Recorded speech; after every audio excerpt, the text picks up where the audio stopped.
Back on MorningLine. Thanks for joining us. The number is 737-7587. You have a question about a case? Maybe you have a malpractice lawsuit pending, or you think you might or should. Clint Kelly's a malpractice attorney with us. We've got some lines open.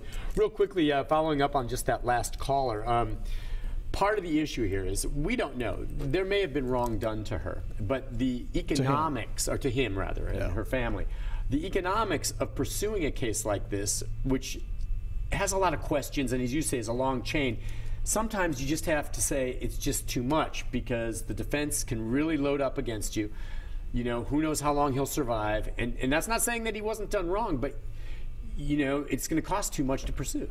Yeah, and doctors and hospitals are, and their attorneys and their insurance carriers are experts at finding alternative causes for problems or excuses for problems and showcasing those excuses to try to get out of it. Now, I'm an expert in trying to rebut those excuses and to find ways to undercut them, but at the end of the day, if you don't have long-term, substantial, catastrophic damages, it's my experience, juries, it's difficult enough to win these cases. It's even more difficult for juries to compensate because they just look at these cases and say, look, you made a recovery, you went through some pain, a lot of us go through pain, we're just not going to find against the doctor and hospital. And I once you beat your head against the wall enough times, Nick, you quit doing it. Yeah, you have to. It's just, again, the economics. Let's go to Randy. Randy, good morning. Good morning, sir. How y'all doing this morning? Good, Randy. How can we help you? Yes, sir. I had a P.2 to P.2 neck fusion. 9 months after the surgery, I had a pentacle screw break at the very bottom right. After the 9 months period after the surgery, they went in, had to take out the broken top of it, went down another level, fused all the way down to T3, but I'm still having the broken pieces still in my bone, and it was DePuy.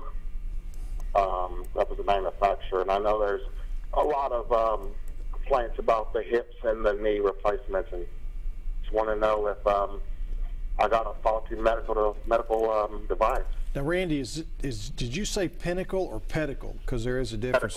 Pedicle screw. Okay. Yep. There were a lot of pedicle screw cases about 15 years ago where patients were having almost the exact same problems Randy was, where the screws were breaking or they were dislodging.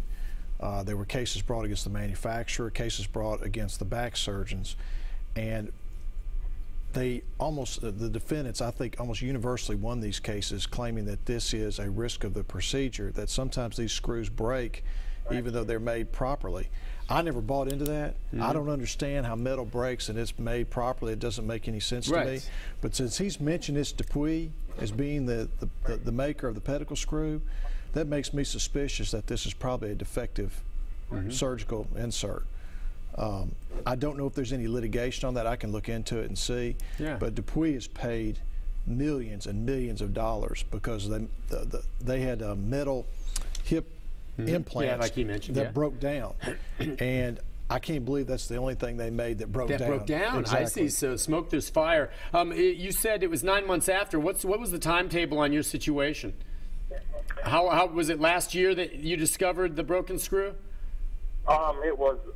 I had the surgery done in early 2012, and it was 9 months after the surgery is when, you know, I was going through so much pain because that screw broke, and it just made that whole fusion just you know, be about misalignment. You know, they just did emergency surgery on it. Randy, what was the reason why you didn't talk to a lawyer then when you found out that the screw broke? Well, I called a few of them here in Nashville, but I wasn't able to find one who would take the case.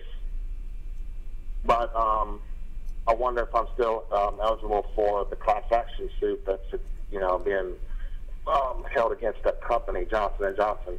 Yeah, unfortunately, I don't think so, because there's a 1 year of statute of limitations on product liability claims, just like there is on malpractice. If he knew back in 2013 that this was a broken screw, I think it would be, and he's already contacted lawyers, I think it would be difficult to say that he just discovered this within the last calendar year. That would be the big issue, is whether or not he has known about this for at least a year.